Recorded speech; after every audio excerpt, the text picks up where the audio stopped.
The great hall of the Zalari Empire shimmered with light. Thousands of crystals floated above the ceiling, glowing like stars. The floor was black stone, polished so well that a person could see their own face in it. This was not a place for ordinary beings. It was the throne chamber of the alien queen herself, a place where even the strongest warriors bowed their heads in silence. For the first time in history, humans stood there. Captain Elias Grant of Earth's defense fleet had been chosen to lead the human delegation. He was tall, scarred from old battles, and carried himself with the calm confidence of a soldier who had seen too much war to be shaken easily. Behind him stood his small team of diplomats and guards. They looked around nervously, aware that thousands of alien eyes were on them. The hall was filled with dozens of alien species, tall insectoid warriors, scaled lizard-like nobles, and feathered diplomats with jewel-bright wings. All had gathered to witness humanity's first audience with the Queen of the Zalari, ruler of one of the largest empires in the galaxy. When the Queen entered, the hall grew silent. She was taller than Elias by a full head, her body wrapped in living silk that shifted colors with every movement. Her skin was pale silver, smooth like glass, and her eyes glowed faintly with a golden fire. There was a grace in her steps that made every alien bow as she passed. Even Elias felt a strange pressure in his chest, not fear, but the weight of her presence. The Queen stopped at the center of the hall, and her voice rang out clear and sharp. "So these are the humans," she said, her tone cool but curious. "The newest arrivals to the stars." Elias stepped forward and bowed slightly, not too deep. Earth's diplomats had argued endlessly about how much respect to show. Too much bowing might make humans look weak. Too little might look like arrogance. "We are honored to stand before you," Elias said. His voice carried through the hall. "We come in peace and seek friendship." A murmur passed through the aliens.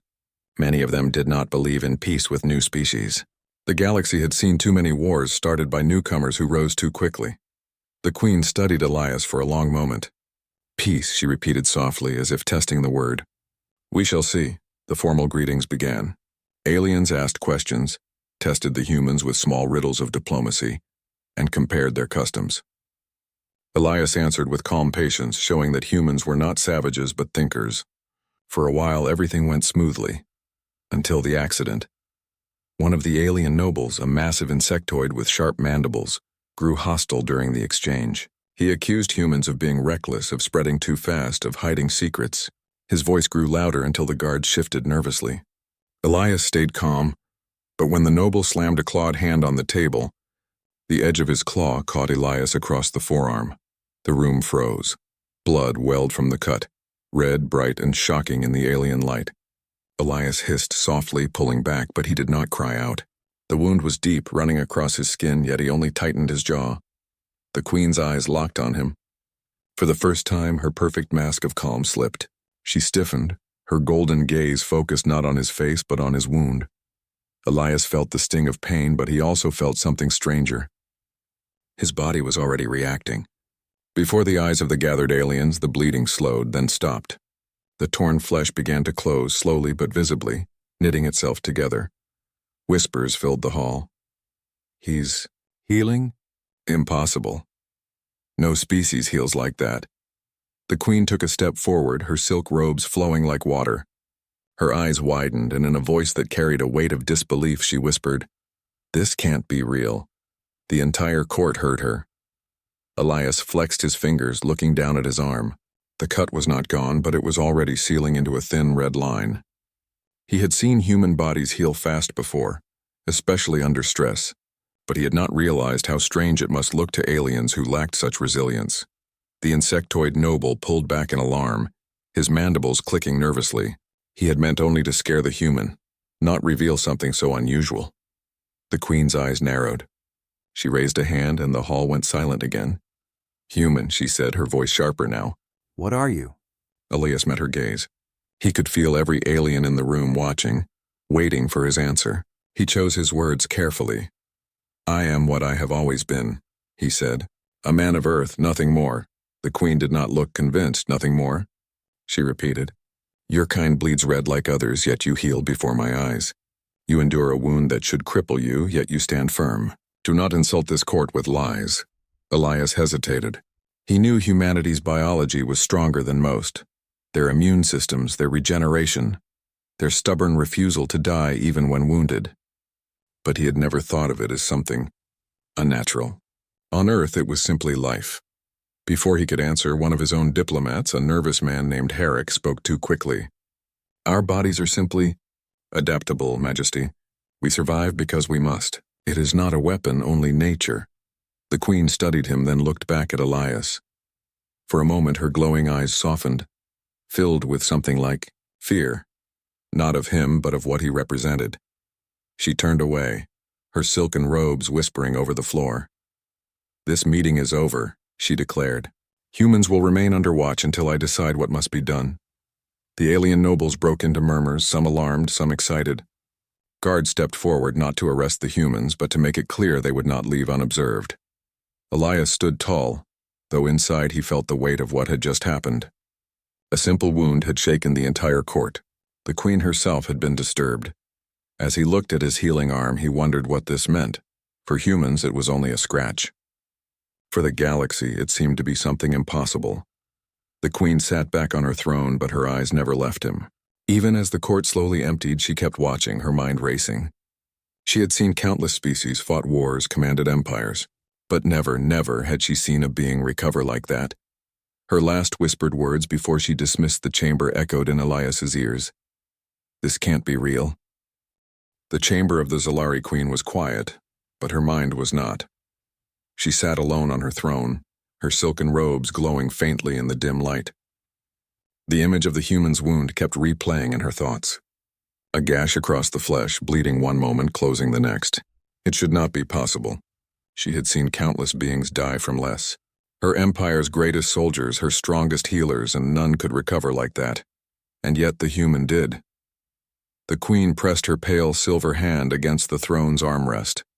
She had ruled for centuries, had watched empires rise and fall, and thought nothing could surprise her anymore. But now, for the first time in many years, she felt uncertainty. Why are they different? She whispered to herself. The council meets the next day. The Queen called her High Council. The chamber filled with nobles, scientists, and generals from across the empire. Their faces were serious, their voices tense. They are dangerous, hissed Lord Kryvak, the insectoid noble whose claw had caused the wound. His mandibles clicked with agitation. I barely touched him, and he healed before our eyes. No natural species does that. These humans must be engineered. A weapon set loose in the galaxy. Others nodded. Fear spread quickly, and fear always made voices loud. But one of the Queen's scientists, a tall, feathered being named Driss, raised a winged hand.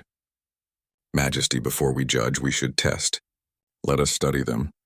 Perhaps their bodies are not a weapon, but a quirk of evolution. Evolution? Kryvak spat. Do not insult us. The galaxy has existed for millions of years. We know how life works. No one survives such wounds. No one heals that fast. If they can recover from cuts, what else can they survive?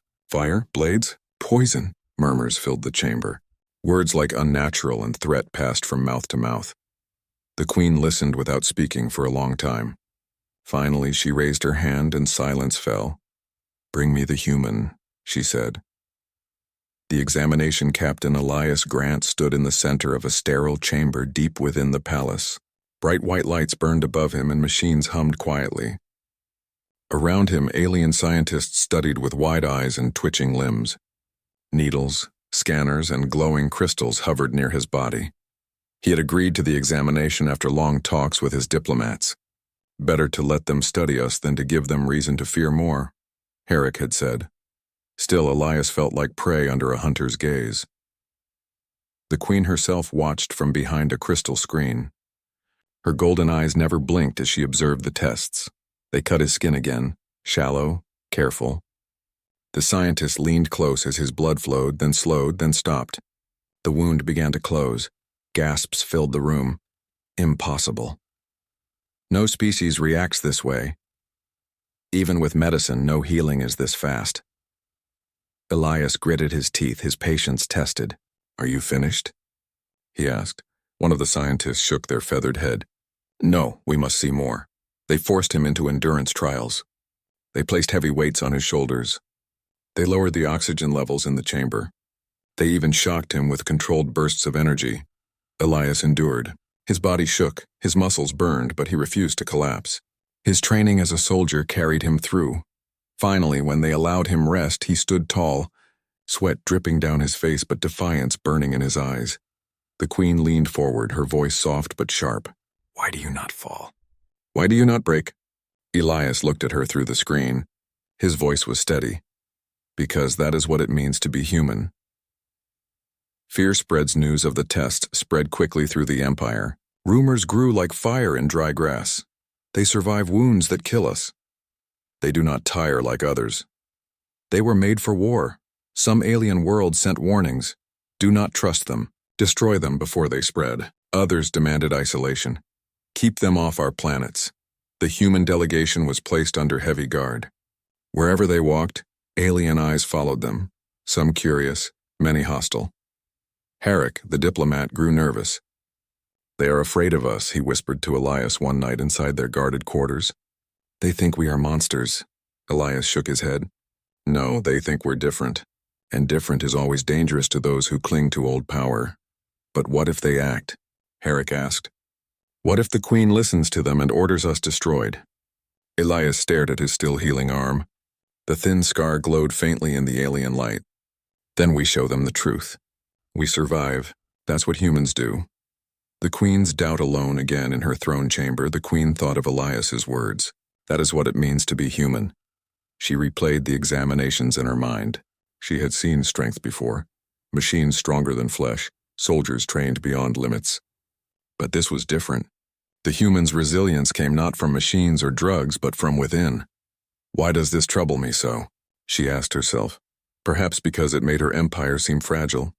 Her people needed medicine, technology, or long healing rituals to recover from wounds. But humans, they simply healed. If humans were truly like this, what would stop them from rising faster than any other species? Her advisors demanded action. Lord Krivak shouted for exile. Others whispered of extermination. But the queen did not give an order. Not yet. Instead, she summoned Elias once more. Another confrontation. He stood before her throne, still bruised from the tests, but unbroken. His uniform was torn, yet he held his head high. The queen's golden eyes studied him for a long time. "Tell me truthfully," she said at last. "Are your people natural? Or were you made?" Elias frowned. "Made? You heal as no one else does. You endure what others cannot. The galaxy fears you, even I." She stopped, then continued softer. "Even I wonder if you are real." Elias stepped closer, ignoring the guard's tension. "We are real. We are flesh and blood, born from a world that tried to kill us every day. Storms, beasts, hunger, and all of it forced us to fight, to adapt, to survive. We are no weapon. We are just human." The hall grew silent. The queen felt his words sink deep into her. There was no arrogance in his tone, no boasting. Only truth, and yet her doubt did not fade. "Then perhaps humanity itself is the greatest weapon of all," she whispered. The demands. Days later, the council grew louder. Messages arrived from other empires. One after another, alien leaders sent warnings. "If you allow humans to remain, you risk all of us. They must be contained. Destroy them before it is too late." The queen held her silence, but the pressure grew. Finally, Lord Krivak stood in the council chamber and shouted, "If you will not act, Majesty, then we must protect ourselves. Exile them, or we will do it for you." The words were dangerous and a direct challenge to her rule. Yet many nobles nodded in agreement. The queen sat tall, her face calm, though her mind stormed within. Exile or destruction, those were the options the galaxy demanded, and yet, deep in her heart, she remembered the human's steady eyes, his scarred arm, and his unbroken voice. "I am only a man of Earth. Nothing more." She did not know whether to fear that, or to believe it. The cliffhanger that night. As Elias looked out from the balcony of the human quarters, he saw shadows moving in the palace. Not guards, something else. He turned to Herrick and the others. "They're not going to wait for the queen," he said quietly. Herrick swallowed. "What do you mean?" Elias's hand went to the scar on his arm. His voice was low but certain. "I mean, someone's coming to kill us." The night inside the Zalari Palace was unnaturally still. Usually the floating crystal lights hummed faintly, and the corridors buzzed with alien guards moving back and forth. But tonight the halls were silent. Too silent. Captain Elias Grant stood on the balcony of the humans' quarters staring at the stars. His arm had fully healed now, leaving only a thin white scar. He flexed his fingers, remembering the accident that had started all this. One claw, one cut, and the Queen's eyes widening in shock. He had not meant to frighten her. But it was clear now. Humanity's strength was not only new to the galaxy, it was terrifying. Behind him, Herrick the diplomat paced nervously. "We should request to leave," Herrick whispered. "We've made our point. The longer we stay here, the more danger we're in." Elias didn't look back. His soldier's instincts were screaming at him. "Something was coming. We can't leave," Elias said quietly. "They won't let us. Not until the Queen decides what to do with us." "And if she decides we're a threat?" Herrick asked, his voice shaking. Elias turned at last, his eyes hard. "Then we show her what kind of threat we are.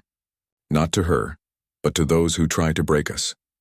The ambush, the first sign, was the sudden blackout. The floating crystals above their quarters dimmed until darkness swallowed the chamber. "Power failure?" one of the guards muttered. But Elias shook his head. He knew a planned strike when he saw one. "Positions," he barked. The human guards moved instantly, forming a line near the doors. They had brought only sidearms, nothing heavy. Diplomacy demanded they come lightly armed. Against palace attackers, it would not be enough. The doors burst open. Alien warriors stormed inside, their armor black and their weapons glowing with plasma edges. They were not the Queen's guards.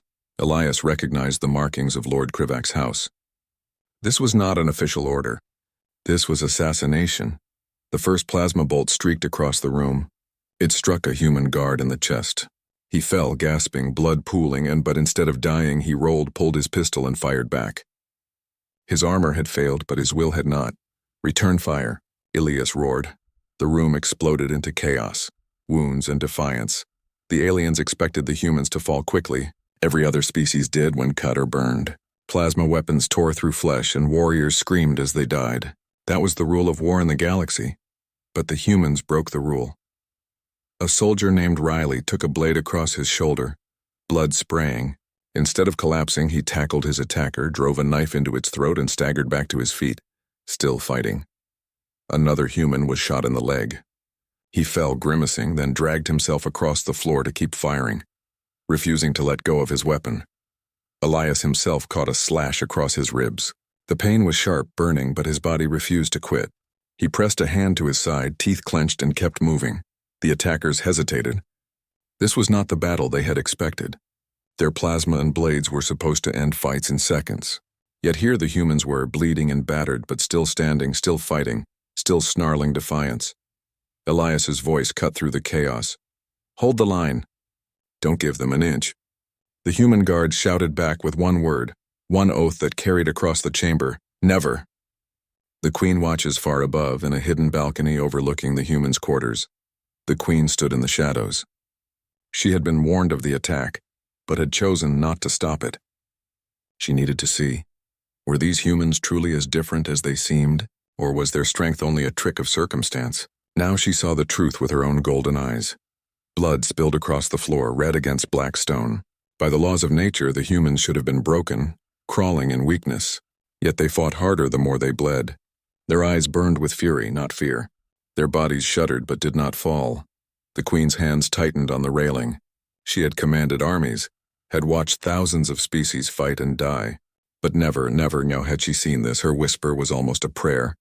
How do they endure? Turning the tide, the attackers began to falter. Their weapons hummed, their steps grew hesitant. These humans were not normal prey. Every time they struck one down, he rose again, slower but still fighting. Every wound made them angrier, stronger. One alien hissed to another, "They don't stop." Elias saw the hesitation and seized the moment. "Push them back!" he shouted. With a roar, the human guards surged forward, wounded, bleeding, limping, but unstoppable. They slammed into the attackers with fists, knives, and sheer rage. Plasma bolts seared the air. Blades clashed against armor. The aliens broke. One by one, they stumbled back, retreating through the door. Fear showed in their eyes, fear of prey that refused to die. When the doors slammed shut again, silence fell. The floor was littered with scorched armor, fallen weapons, and blood. Human blood. But the humans were still alive. Aftermath Elias leaned against the wall, his side burning. His uniform was soaked with red, but he was still on his feet. Around him, his soldiers tended to one another, binding wounds with torn cloth, lifting those who could not walk. Herrick, pale and shaking, whispered, "By the stars, you should all be dead." Elias gave him a tired smile. "We don't die easy." From above, the queen stepped down into the chamber at last. The humans stiffened, unsure if she had come to finish what Krivak had started. But her golden eyes were wide, filled not with anger, but with something closer to awe. She looked at Elias, at the blood running down his side, at the soldiers who should have been corpses but instead stood tall. "You," she said softly, "you fight beyond reason. You bleed and yet you rise. What kind of beings are you?" Elias met her gaze, his voice low but steady. "We're human. This is what we do." The queen's conflict. The queen turned away, her silken robes brushing the blood-stained floor. Her council would demand punishment for this chaos. Krivak would scream for human exile. The other empires would howl for their destruction. But the queen could not forget what she had seen. Her people bled and fell in war like all others. But these humans, they bled and rose again. Their wounds did not stop them. Their pain did not break them. And somewhere deep inside, the queen felt something she had not felt in centuries. Hope. If such beings stood with her empire, not against it, perhaps even the greatest threats of the galaxy could be faced. Yet hope was dangerous. Hope could turn to fear if she made the wrong choice. She looked once more at Elias, his scarred body standing proud among the wounded, and whispered to herself, unheard by others, "Maybe this can be real." The cliffhanger, but far beyond the palace, in the dark reaches of the galaxy, a new signal pulsed. Something vast and ancient stirred. A fleet unlike any seen in generations moved through the void, consuming everything in its path. The first reports would not reach the queen for days. For now, all she knew was that the humans were not what she expected, and that knowledge alone would shake the empire to its core. The void of space trembled as the first reports arrived. Ships of every Zalari outpost had been destroyed. Worlds once thought secure were now silent, their signals extinguished in an instant. The queen stood on her observation deck, staring into the endless black. Her golden eyes reflected the flames of burning planets and the streaks of fleeing ships. "This cannot be stopped," whispered her advisor Driss. "Even with the full strength of the Empire, they will be annihilated." The humans had seen this coming first. Captain Elias Grant had warned the queen days ago about the potential danger. Now all doubts and whispers of human anomaly mattered little. Survival demanded action and fast. The queen's decision, the council met in urgency. The aliens argued, shouted, and demanded plans of defense. But fear made them frozen in indecision. Their military strategies could not account for a threat so fast, so vast, and so merciless. The queen's voice cut through the chaos. "We have a choice. We can watch our empire burn, or we can fight, even if it means asking the humans for aid." Murmurs rose. Some nobles were shocked. The humans were still under suspicion from the previous attack. Lord Krivak hissed, claws flexing, "Are you mad? They will turn on us. They are unpredictable." The queen's eyes glowed. "And yet I have seen what they can do. If we are to survive, we must put our fear aside." The humans were called to the throne room. Elias, battered but determined, walked beside his guards. Their faces bore old scars, bruises, and bandages, but they moved with confidence, ready for what was coming.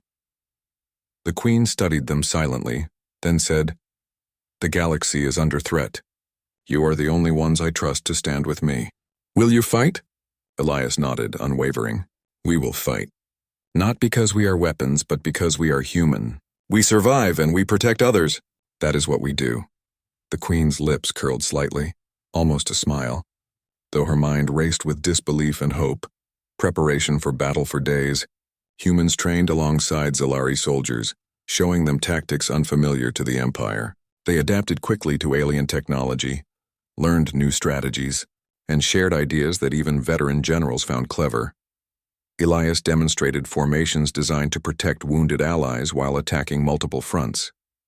His soldiers healed fast, covered for each other, and never hesitated, inspiring Zalari troops who had never seen such coordination. The queen observed in secret. Every wound the humans received was noted. Every obstacle they overcame was recorded.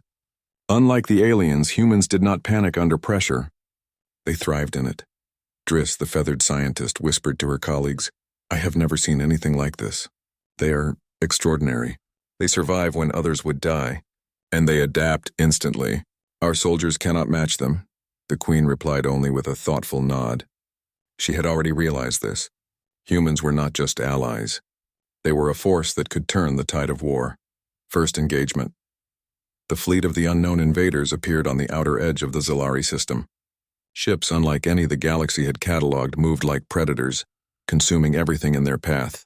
Planets that had been secure for centuries were gone in hours. The Queen ordered her fleet to engage, but she knew the Empire alone would not survive. She turned to Elias. "Captain, lead your soldiers with my fleet," she commanded. "I place my empire in your hands." Elias bowed slightly. "We will not fail." The humans moved to the ships with confidence. Despite being outnumbered, they coordinated perfectly with the alien crews. They adapted weapon systems, reinforced shields, and repaired damaged engines faster than the aliens could imagine. During the first battle, a human soldier named Marek was thrown into the void when his ship was hit.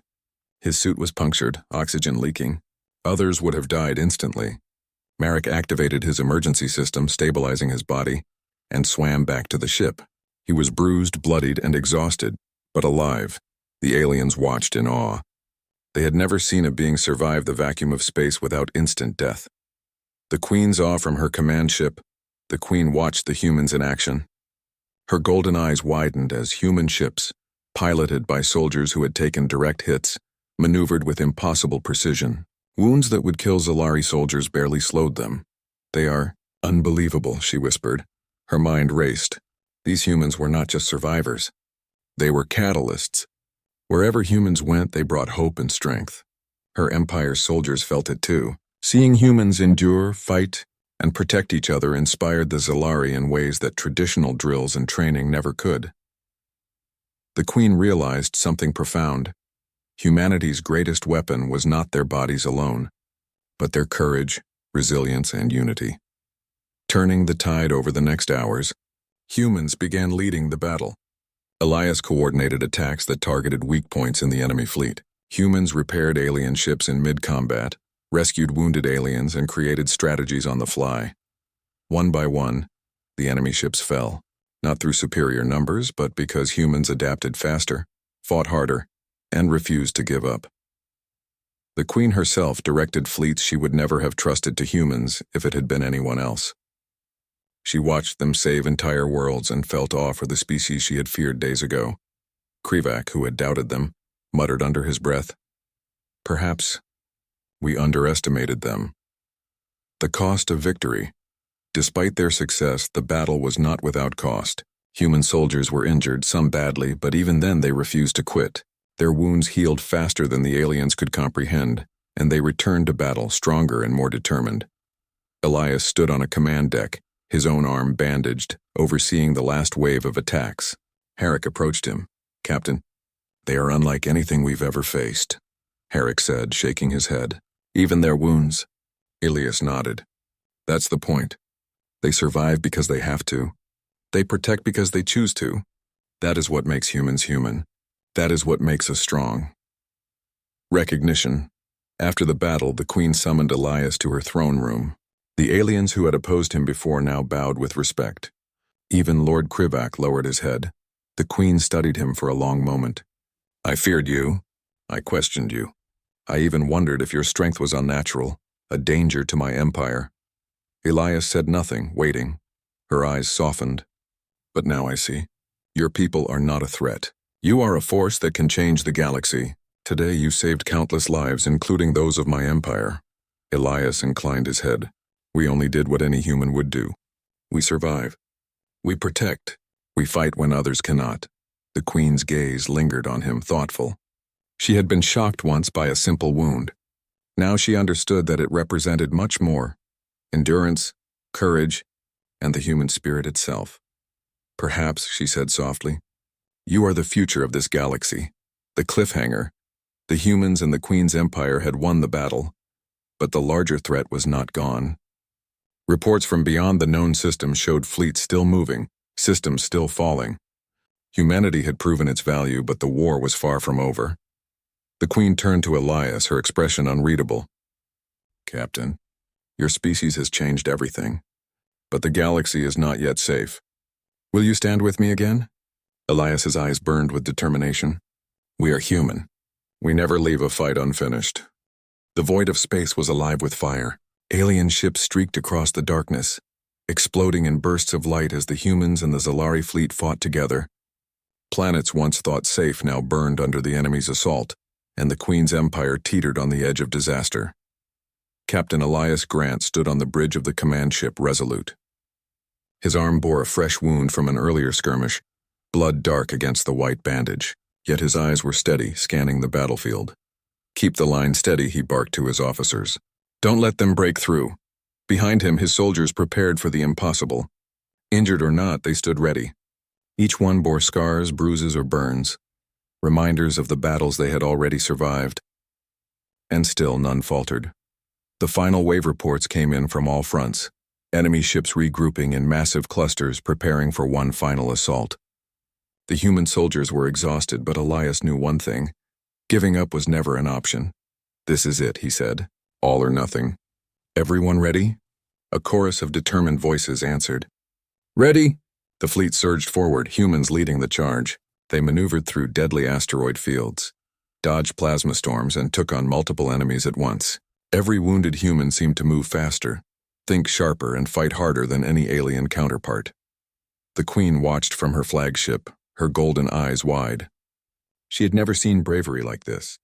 Every wound the humans took, every sacrifice, every refusal to fall, it inspired her soldiers to fight harder too.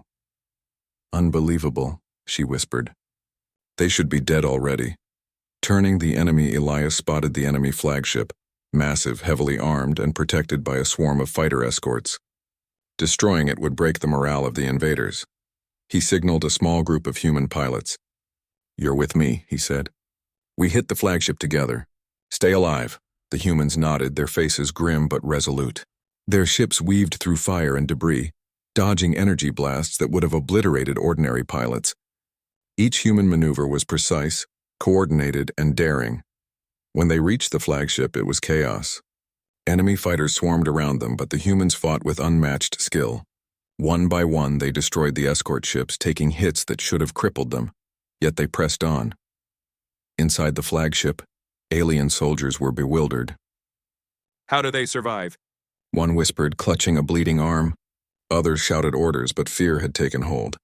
The humans' resilience was unlike anything they had faced. The wounded rise. During the assault, Elias himself was struck in the chest by a plasma bolt. The pain was sharp, burning, and deep. He staggered, gripping the controls, feeling his strength slip. But he refused to collapse. His soldiers saw him falter and rushed to cover him, forming a protective line. Another human, already wounded from earlier fights, grabbed a plasma gun with one hand and fired, protecting the captain while dragging an injured comrade to safety. Elias felt the familiar warmth of his body working to heal the wound. The plasma burn began to close, the pain easing just enough for him to fight again. He smiled grimly. Humans endured, humans survived, and they refused to die without finishing the battle. The Queen intervenes. The Queen realized that without humans leading the charge, the fleet might not survive. She gave orders that would have been unthinkable before, trusting humans with command of strategic positions, allowing them to make split-second decisions that could affect the Empire. Her soldiers followed the humans' lead, inspired by the courage and resilience they had witnessed. Wounded but unbroken, the humans became the beating heart of the fleet. Their presence turned panic into order, despair into hope, breaking the enemy. The humans' coordinated assault finally reached the enemy flagship's core. With precise strikes, they overloaded the energy systems, causing a chain reaction that lit up the void like a supernova. The enemy fleet, seeing their flagship destroyed, faltered, morale crumbled, ships turned, fled, or exploded. The Zalari soldiers, led by humans, pressed forward, taking advantage of the chaos. Elias, wounded but standing tall on the bridge of Resolute, watched as the enemy fleet scattered into the darkness. It was not perfect victory, but it was enough. After the battle, When silence finally returned to the galaxy, the Queen surveyed the aftermath. Planets had been spared, the fleet survived, and the humans stood among the victorious, bloodied but alive. She approached Elias, her expression unreadable. "You and your species. You were meant to be contained. I almost destroyed you." Elias lowered his head respectfully. "We only did what humans do, Majesty. We survive, we fight, we protect each other. That is all." The Queen studied him in silence, then nodded slowly. "No, this is more than survival. It is greatness. Your species is something I have never seen. You are the unexpected strength of this galaxy." Elias glanced at his soldiers, wounded, exhausted, but standing proud. "We are human. That is all we know how to be." The Queen's golden eyes softened. She had feared humans once. Now she felt awe and respect, recognition. Across the galaxy, news of the humans' actions spread quickly. Aliens from other empires, once wary or hostile, now whispered with wonder. They survived impossible wounds. They fought when all others would fall. They led a fleet to victory. The humans became a symbol, not of destruction, but of endurance, courage, and unity. Even Lord Krivak, once so vocal in his fear, approached Elias humbly. "You are extraordinary. I see now what I failed to understand." Elias nodded. "We did what we had to do, and we did it together." The Queen's reflection alone on her throne, the Queen touched the scar on her hand, a small mark from a scratch during the earlier battles. She thought of Elias, of his words, of the human's courage, and of the wounds she had once feared. That small wound had changed everything. It had revealed not weakness but strength, not vulnerability but endurance. Humanity's scars, visible or invisible, were proof of their resilience. "Perhaps," she whispered, "humanity is the true heart of the galaxy." The HFY legacy. Months later, humans were celebrated across the stars. Planets once skeptical of Earth's people now requested ambassadors. Scientists studied them, not to weaponize but to understand resilience and innovation. Generals marveled at their tactics, their unity, and their willingness to fight against impossible odds. Elias returned to Earth with his team, battered but honored. He looked at his arm. A thin, pale scar remained, a reminder of the wound that had first revealed humanity's strength to the Queen. "This was only the beginning," he said quietly to Herrick. "The galaxy now knows what humans can do, and they will never forget." Herrick nodded, smiling. "I think the Queen will remember forever." Indeed, somewhere far away, the Queen stood on her balcony staring at the stars. The scarred, determined humans had changed her view of the galaxy, and she would never underestimate them again. "Humans," she whispered softly. "You are something greater than I imagined, something impossible, yet real."